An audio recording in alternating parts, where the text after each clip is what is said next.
Hello student,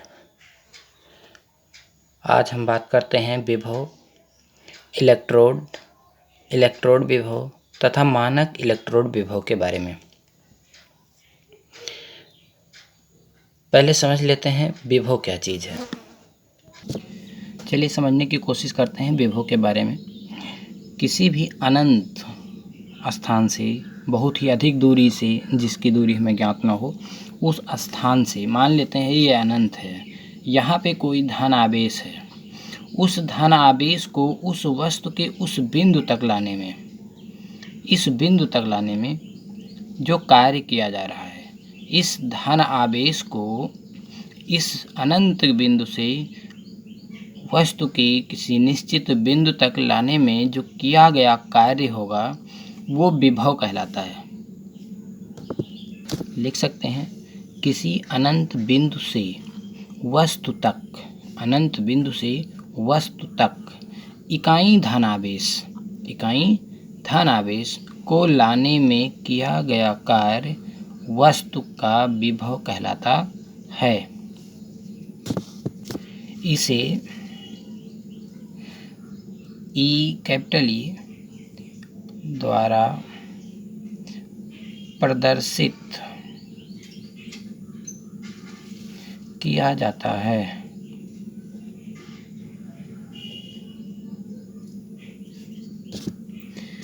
विभव का मान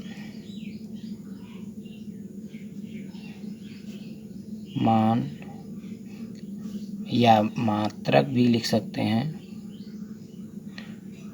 वोल्ट का मान वोल्ट, जिसे बी द्वारा प्रदर्शित किया जाता है, वोल्ट होता है। अब बात करते हैं इलेक्ट्रोड तथा इलेक्ट्रोड विभव की। इलेक्ट्रोड तथा इलेक्ट्रोड विभव को निम्न चित्र द्वारा समझने की कोशिश करते हैं। चित्र में देखते हैं, ये एक पात्र है जिसमें एक धातु की छड़ लगी हुई है। तो ये धातु की छड़ आप कॉपर की भी ले सकते हैं, जिंक की भी ले सकते हैं। तो मान लेते हैं ये कॉपर की धातु है। क्या है? कॉपर की धातु, कहते हैं Cu, कॉपर की धातु हो गई। कॉपर की धातु की छड़ को हम कॉपर के लवणीय विलयन, यानी कि जिस धातु की छड़ है उसी धातु के लवणीय विलयन में, मान लेते हैं कॉपर की छड़ है या जिंक की छड़ है, तो जिंक सल्फेट के विलयन में, कॉपर की है तो कॉपर सल्फेट के विलयन में। तो ये हो गया कॉपर सल्फेट का विलयन, यानी कि CuSO4 के विलयन में अगर डुबोई जाती है तो इन विलयन में और इसकी छड़ पर, दोनों में क्या होगा, ये अब यहाँ पे ये सल्फेट के साथ जुड़ा है, यानी कि इस पे डबल माइनस, इस पे डबल प्लस है। ये क्या है, ये पहले से जीरो होते हैं, क्योंकि कोई भी धातु अगर है तो उस पर इलेक्ट्रॉन जीरो होता है। लेकिन जब इसको इसमें डुबोया जाता है तब इस पर आवेश आ जाते हैं। अगर हम केवल इसको कॉपर ना मान के अगर हम इलेक्ट्रोड की बात करें तो इस पे हो सकता है धन आवेश आए या ऋण आवेश आए, कोई भी आवेश आ सकता है। लेकिन उसका जस्ट विपरीत आवेश आपके इस विलयन में मिलेगा, आपके इस विलयन में इसकी जस्ट विपरीत। अगर इस पे प्लस आ रहा है तो इस पे माइनस, इस पे माइनस आ रहा है तो इस पे प्लस। अब बात कर इलेक्ट्रोड की, अगर बात करें तो ये जो छड़ है ये इलेक्ट्रोड कहलाती है, तथा ये जो पूरा सिस्टम बन रहा है, निकाय जो तैयार हो रहा है, उपकरण जो बन रहा है एप्रेटस, ये कहलाएगा अर्ध सेल, हाफ सेल कहलाएगा। तो यहाँ पे देखते हैं, कहना आसान है, इलेक्ट्रोड क्या हुआ, धातु की जो छड़ होगी वो इलेक्ट्रोड कहलाएगी, जिसके जरिए हम विभव को प्राप्त करेंगे। तो ये जो छड़ है ये इलेक्ट्रोड कहलाती है। इलेक्ट्रोड विभव का मान क्या हुआ, यानी कि इस इलेक्ट्रोड पर जो हमें विभव प्राप्त हो रहा है, जो विभव प्राप्त, जो वोल्ट प्राप्त होगा वो इलेक्ट्रोड विभव कहलाएगा।